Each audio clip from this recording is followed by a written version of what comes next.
Hello everyone, my name is KARE. So, as a part of seminar series of environmental microbiology, so I'm going to talk about microbial degradation of environmental pollutants, particularly focusing on pesticides. So, mm, uh, Coming to the introduction, we know that pesticides are effective against pests, often persist in soil and water for longer periods. So, they are hiding in water and soil. So their accumulation leads to contamination of ecosystem, disruption of microbial balance, and toxicity to non-target organisms, that is humans. They are affecting humans and environment in many ways. Therefore, finding sustainable and eco-friendly methods to degrade and eliminate these pollutants is crucial. One of the process is microorganisms, is use of microorganisms to degrade them. Uh, Microorganisms play a vital role in natural detoxification processes and can be harnessed for biodegradation and bioremediation of pesticides residues. So, this is a slide explaining the use of different types of pesticides worldwide, and this pie chart explains their percentage usage. Some of the major types of pesticides include organochlorines, which is none other than DDT, organophosphates, which is also known as parathion, carbamates, triazones. Many are persistent, non-biodegradable, and accumulate in soil and water. We also discussed this. They are accumulating in soil and water, and they can cause bioaccumulation, bioaccumulation, and ecotoxic effects. Persistent pesticide residues have been detected even in groundwater and food products, indicating their long-term environmental impacts. So, coming to this pie chart, here we can see that different types because pesticides indicating different colors and different percentage. This organophosphates having 24.70 percentage of uses. Uh, he is number one pesticide.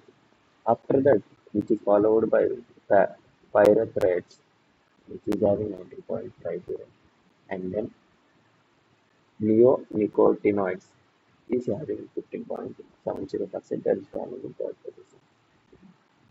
So, what is microbial degradation?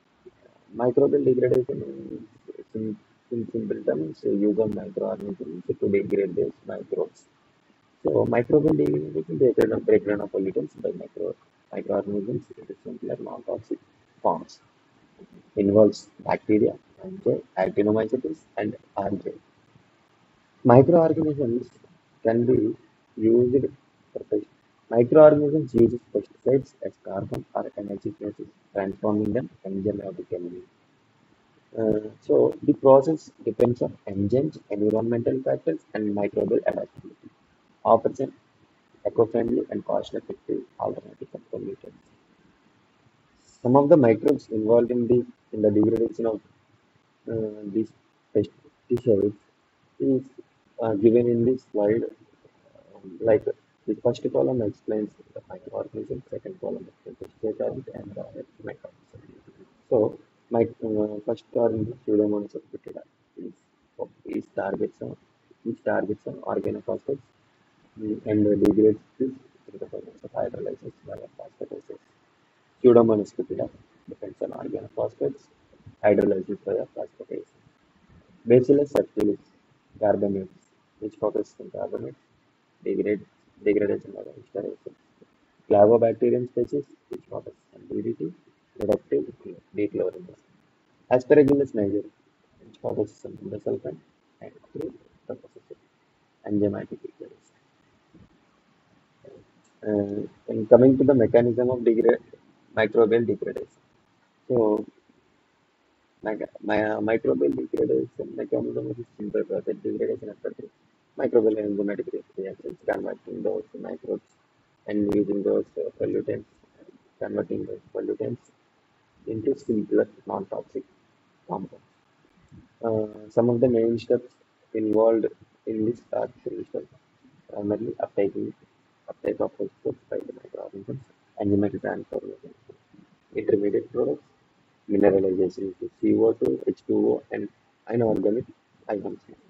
Key enzymes involved involved are hydrolysis, oxygenasis, dehalogenasis, phosphatases. Pathways can be aerobic or anaerobic depending on the environment and the type of microorganism and the availability of oxygen. Factors affecting microbial degradation. There are many factors affecting this microbial degradation. Some of them are temperature, pH, oxygen availability, microbial diversity, moisture and nutrient content, pH structure and concentration. So coming to the temperature. Temperature influences microbial growth and enzymatic activity. And then pH affects enzymatic enzyme stability, solubility. Oxygen availability determines aerobic and anaerobic degradation pathway. Moisture and nutrients essential for microbial metabolism and action. Microbial diversity. Mixed communities often show better degradation efficiency. Pesticide structure and concentration, complex or halogenated compounds degrade slower. So applications of microbial degradation. One of the major application of microbial degradation use of these microbes is eco-friendly, and some of the functions include bioremediation, bioaugmentation, biosensors, and genetically engineered microbes. So coming to the bioremediation of pesticides, contaminated soils. Bioremediation, as we all know, that this is the process in which microbes uses contaminated soil or area, a particular area, particular area, and converts it into pure normal form by killing or uh, consuming the pesticides, other compounds in that area. Fragmentation is adding efficient degraders to enhance breakdown. Biosensors are, are for monitoring pesticide residues in a particular region. And genetically engineered microbes for faster degradation. When we can modify the uh, microbes for faster degradation with the process of biotechnology, genetic engineering, physics, and many other techniques. Recent advances in this field in microbial degradation of pesticides is use of metagenomics to identify novel degradation genes. Metagenomics is a high throughput approach. Through this process, we can mm, find microbial diversity in a single stage and development of consortia of microbes for multi-pesticide degradation. Nanotechnology aiding microbial degradation of tissues. After that, challenges and future directions in this field are some pesticides are highly recalcitrant. Need for field scale validation of microbial methods. We need, I mean, before using microbes, we should check whether those microbes are affecting our crop in any other bad way. Like that, we should uh, validate and use. And genetic and metabolic engineering can enhance degradation pathways. Integration with sustainable agricultural practice. Conclusion. Microbial degradation offers a green and cost-effective solution to pesticide pollution as we discussed earlier. With advanced biotechnology and technological understanding, microbes can play a key role in environmental cleanup, like genomics, nanobiotechnology, genetic, genetic engineering, etc. These are the references I used. Thank you.